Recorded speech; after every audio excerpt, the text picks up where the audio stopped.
What is up, everybody? So right now we are comparing iOS 12 beta 4 to iOS 11.4.1 on the iPhone 6s. Now this beta wasn't really too crazy. It really just fixed a couple problems that the earlier betas had. And the first test I usually do is just booting up the phone.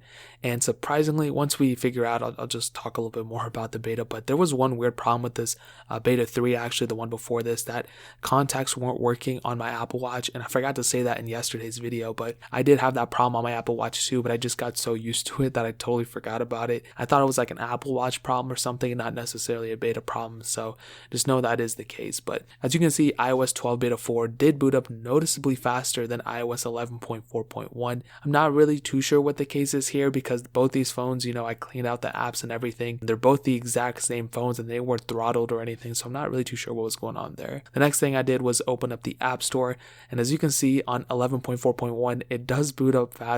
And this just goes to show that just because a phone boots up faster doesn't necessarily mean it is faster. And I said the same thing in the iPhone 6 video, like it doesn't really matter if a phone boots up 100 times faster or whatever, it just doesn't really show if the phone is 100% faster. So I'm booting up the maps now, and 11.4.1 does look like it boots up faster, which isn't really that big of a deal. I mean, you're not going to notice these seconds and stuff if you're not noticing them side by side, and that's why I always say like, oh, their performance is almost the same, because it is, but you're not going to notice them if you don't compare them side by side.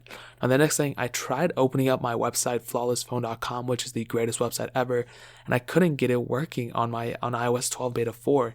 So I'm not really too sure what was going on. I mean, I have to go and fix it. Hopefully it's not a website problem, but just know that there's probably not too much of a difference here. If it goes to show, probably 11.4.1 is faster, but I don't know if this is a beta problem or whatever, so I will get back to you guys and update you guys on that. The next thing I did was boot up Real Racing 3, and it does look like to me that iOS 11.4.1 is just noticeably just a little bit slower than iOS 12 beta 4.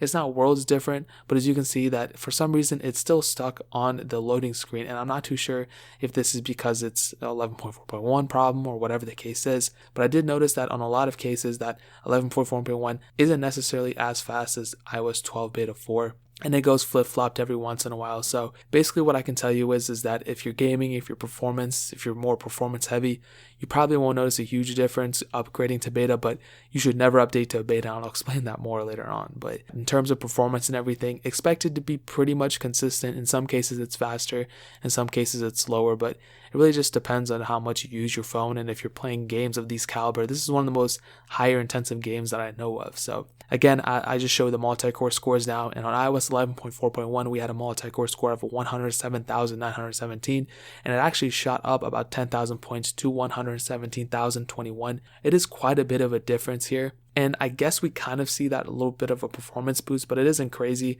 It definitely isn't that noticeable of a 10,000 point increase, which is crazy to say. So what I can tell you about all of this is the betas are definitely getting better, but you should not install them yet. Just wait until the official version comes out on iOS 12. If you have a spare device or something, yeah, go for it. No one's going to stop you. But the biggest takeaway from this is the betas are getting better, but do not update to a beta. If you guys have any questions or anything, leave it down in the comment section below. Hit that like button, but definitely hit that subscribe button. We're still giving away an iPhone 6s and an iPhone SE on the channel, and in order to enter, all you have to do is subscribe to the channel and follow me on Twitter and Instagram. Both those links are down in the description, so make sure you enter that. But more importantly than everything else, I love every single one of you guys, and hopefully I'll catch you guys in the next video. Peace out till then.